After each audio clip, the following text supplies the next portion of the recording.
Salut tout le monde, c'est Isma, j'espère que vous allez bien. On se retrouve aujourd'hui pour une nouvelle vidéo.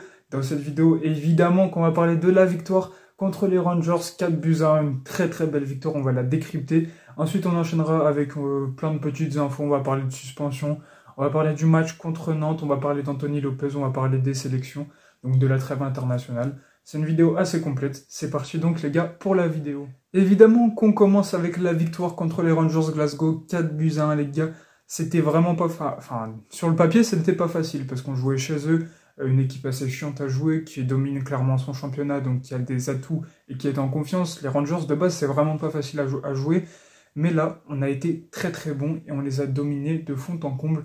4-1, c'était magnifique. Donc on va commencer par analyser le match dans les grandes lignes, on va dire. Défensivement, Glasgow, c'était plutôt très mauvais, donc ça a été assez bon pour notre attaque. Je souligne ce point, que la défense écossaise n'était vraiment pas folle, parce que ça a son importance dans notre lucidité, parce qu'il faut rester lucide.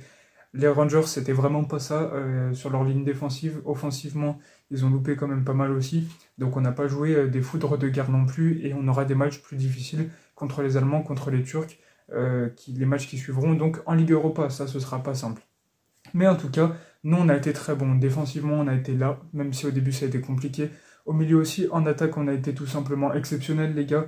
Ça a été fou dans tous les aspects offensifs. On a été présent, on a été tranchant, on a été efficace. On a été vraiment, vraiment efficace, ce qui nous manquait depuis le début de la saison. Là, on a comblé ce manque-là parce qu'on a marqué 4 buts. Et franchement, c'était beau à voir. 4 beaux buts. En plus, tous les buts sont magnifiques. Que ce soit le premier but de... Enfin, on va faire dans l'ordre plutôt. Le premier but de Fofana avec l'espèce de croqueta de Cherki qui dribble la défense dans la surface, qui décale pour Fofana alors que Cherki se couche pour éviter le ballon et Fofana marque. Ensuite Fofana qui va provoquer pour le deuxième but, enfin le but de Lacazette, qui va provoquer, qui feinte à 3 défenseurs juste avec une petite feinte de frappe. Il décale, Lacazette finit tranquillement. Ensuite l'autre pétard de Lacazette, extérieur de surface, pleine lucarne, c'était exceptionnel les gars. On a dû s'asseoir 5 minutes pour respirer. Franchement c'était fou hein. Un but comme ça, il y en a pas 50 toutes les semaines, que ce soit en Ligue 1, en Ligue Europa, en Ligue des Champions. C'était vraiment un but de tueur, un pétard d'Alexandre Lacazette. Et enfin, encore une fois, Cherki qui fait un festival dans la surface et qui fait un petit centre à terre pour Fofana qui ajuste et qui marque le deuxième but. Donc les gars, on va passer maintenant à l'analyse joueur par joueur pour décrypter plus en profondeur ce match. On commence par Lucas Perry.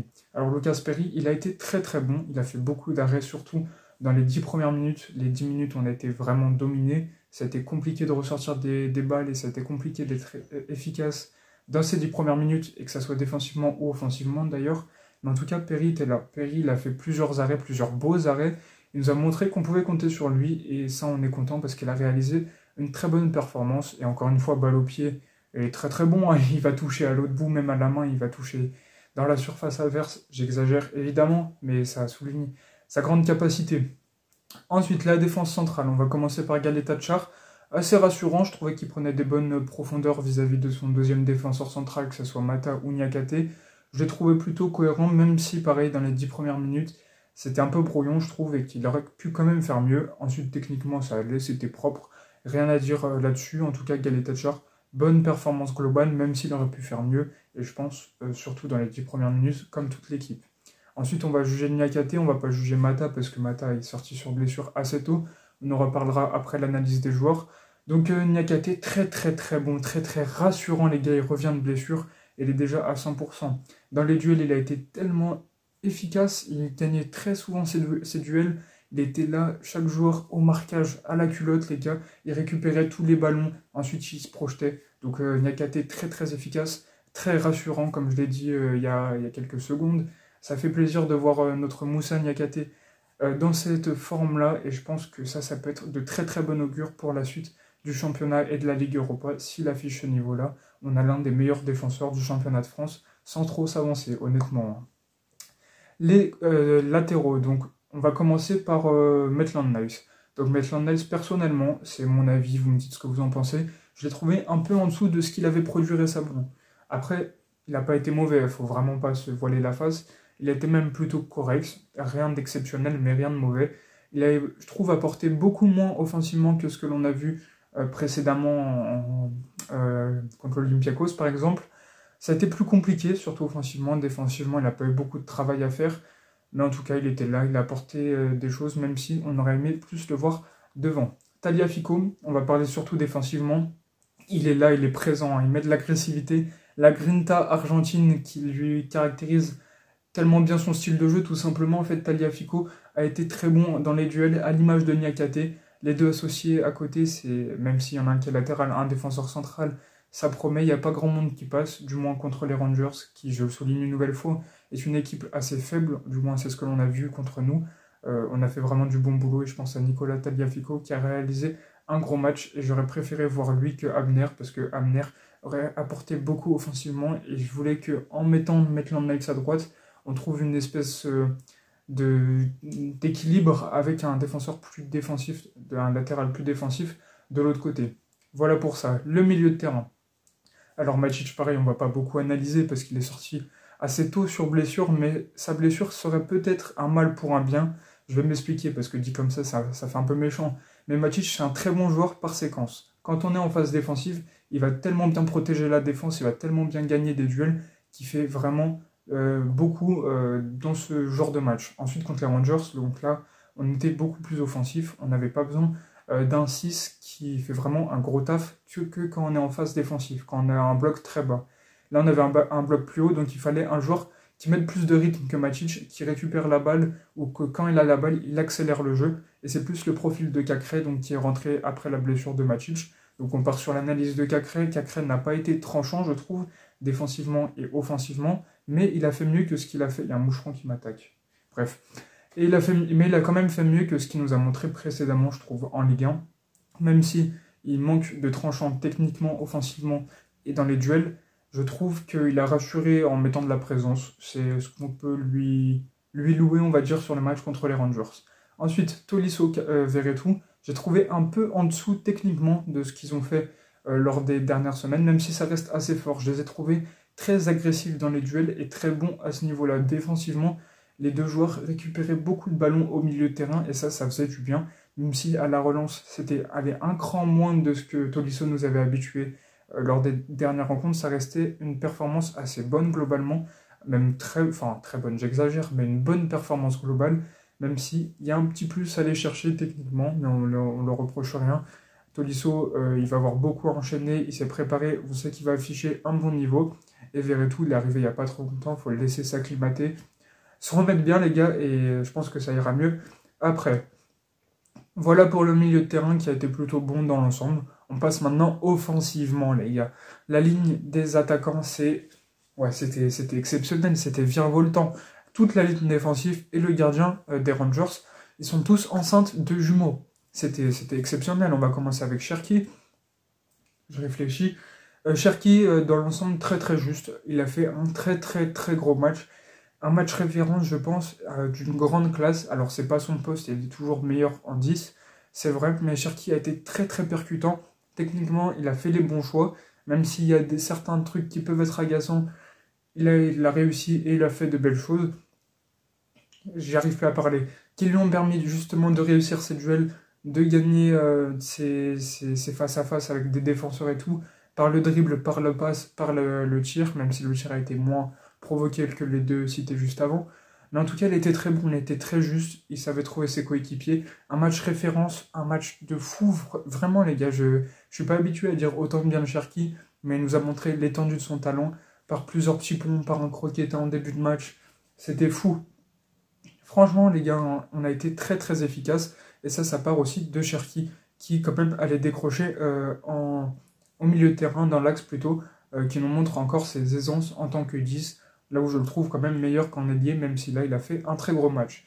Fofana maintenant, Fofana a été virevoltant, Fofana il a été magique, spectaculaire, il nous a fait vibrer tous ensemble, les gens parlent de Lamine Yamal, les gens parlent de Barcola, on a le nouveau, on a la relève, c'est nous qui avons la pépite, et il s'appelle Malik Fofana, qui a été encore une fois étincelant, premier match référence en tant que titulaire, il a été bon de partout, dans tous les secteurs de jeu, il ramenait de la vitesse, dans la provocation, il arrivait toujours à faire la différence, à se réaxer, à trouver son partenaire, à aller en face à face. Et en face à face, il arrivait à dribbler les joueurs, à faire une feinte, à décaler pour la casette. Il a été tellement juste aussi dans ce qu'il faisait, une qualité technique impressionnante qui lui ont permis de briller lors de ce match-là et d'inscrire un doublé. Félicitations à toi Malik Fofana, on te veut comme ça pendant longtemps, on va te préserver, on va te chouchouter, on va te chérir, tu seras notre gamin et tu seras le futur GOAT qui va nous faire gagner des trophées, et ça j'ai confiance en lui, il ne faudra jamais vendre cette pépite, Malik Fofana est beaucoup trop fort.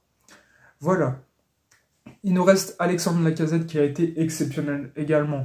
Il a enfin développé, c'est pas ça le mot, débloqué, c'est plutôt ça, son compteur de buts cette saison avec un très beau doublé.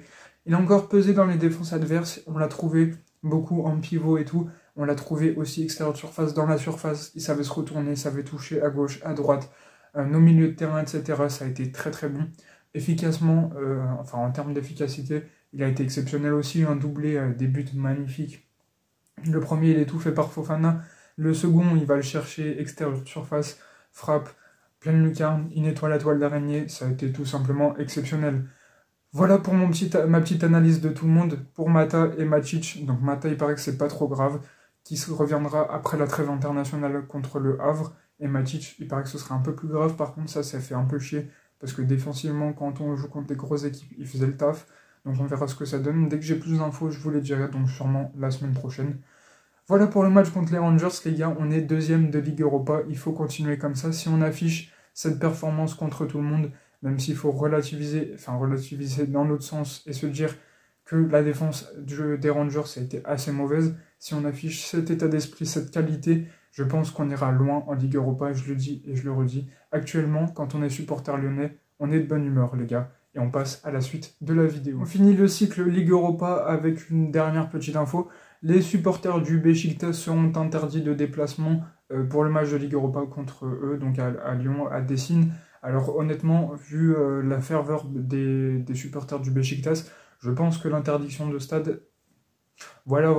Donc ils ne seront pas dans le parquage, mais je pense qu'il y aura beaucoup de supporters du Beşiktaş dans les tribunes. Ce sont des supporters très fervents de leur club, très amoureux de leur club. Il faudra leur montrer que nous aussi, on est amoureux de notre club et qu'on fera mieux qu'eux. Donc dans les tribunes, les gars, contre le Beşiktaş, il faudra se la donner.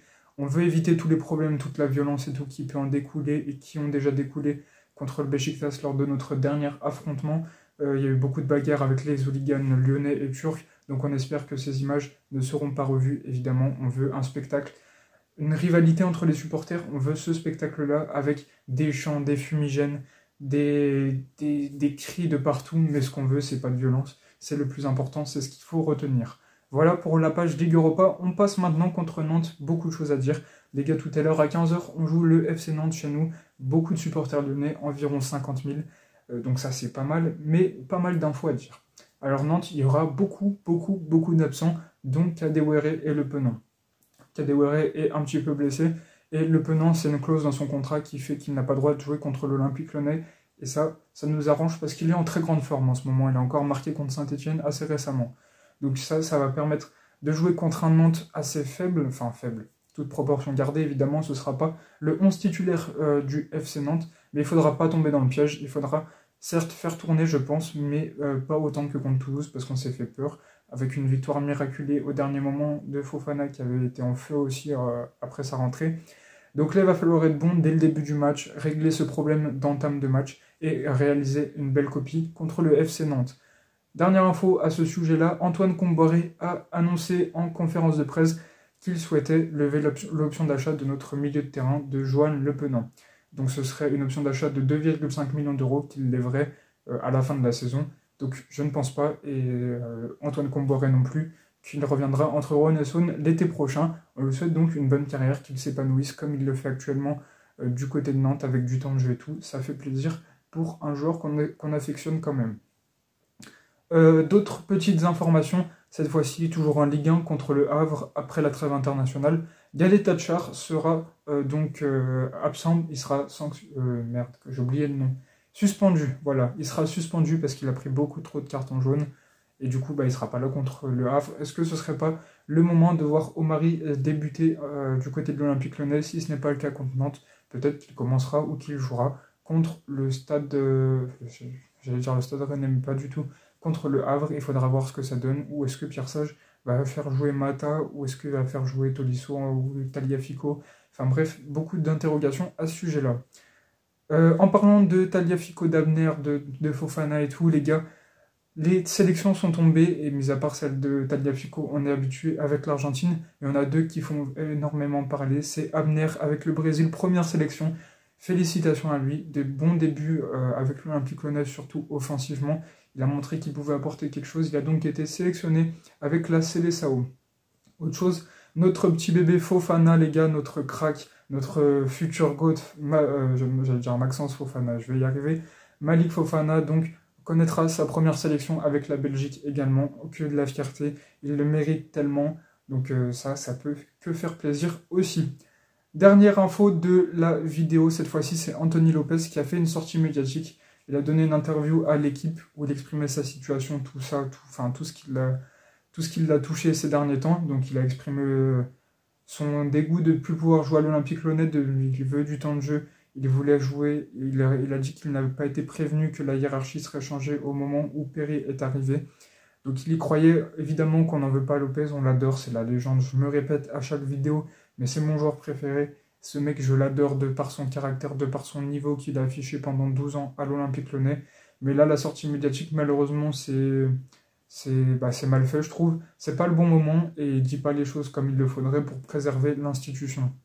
Alors on reprochait justement aux Lyonnais de ne pas assez parler lors des 5-10 dernières années, on va dire, aux médias, d'être assez encadré. Là, Anthony Lopez s'est livré, et là, on peut lui dire c'est normal, tout simplement. Mais je trouve que le timing n'est pas bon. Il met la pression à Lucas Perry, mais visiblement, Lucas Perry l'a mangé, la pression. Mais en tout cas, on affiche quand même notre plus gros respect à Anthony Lopez pour tout ce qu'il a fait et tout ce qu'il a affiché entre Rennes et Saône ces 12 dernières années. Dernière info donc sur Anthony Lopez, il aurait été approché par Liverpool en tant que deuxième gardien au début du mercato, mais il aurait refusé parce qu'il voulait jouer, il voulait un poste de numéro 1, et il a dit qu'il aurait sûrement reconsidéré cette option si elle était faite plus tard dans le mercato. Malheureusement, les autres écuries ne sont pas bousculées, et il n'a pas trouvé porte de sortie, donc malheureusement, pour lui qui ne peut plus jouer au foot et qui touche beaucoup, sans beaucoup de pression, donc je trouve ça assez dommage que tout le monde ait pénalisé, que ce soit Lopez, le club. J'aurais voulu que tout le monde sorte gagnant de cette affaire, malheureusement, ça ne s'est pas fait. Voilà pour la vidéo, j'espère que vous l'aurez kiffé. En tout cas, si c'est le cas, n'hésitez pas à liker, à commenter et à vous abonner. On se retrouve la semaine prochaine, on analysera Lyon-Nantes notamment. Lyon-Nantes, c'est pas ça, c'est Lyon-Nantes notamment, donc voilà. On se laisse sur une phrase de Bart Ruzza, les gars, l'Olympique Lyonnais est une formidable raison d'exister. Ciao, ciao.